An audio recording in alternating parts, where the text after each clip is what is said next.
Hello বন্ধুরা, সবাই কেমন আছেন? আশা করছি সবাই ভালো আছেন। কুকিং উইথ সুনিতার চ্যানেলে আজকে এই যে মেথি শাক ভাজা হবে। কেটে নিয়েছি, ধুয়েছি, কেটেছি, এবারে ভাজবো।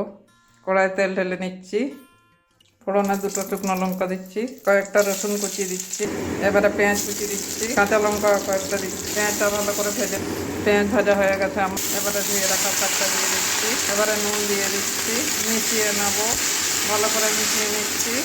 দেখুন ভালো করে মেশানো হয়ে গেছে, এবারে ঢেকে দেবো। ঢাকনাটা খুলবো, ঢাকনাটা খুলে নিচ্ছি, দেখছি এ দেখুন আমার মেথি শাকটা একদম ভাজা হয়ে গেছে, জল সব শুকিয়ে গেছে।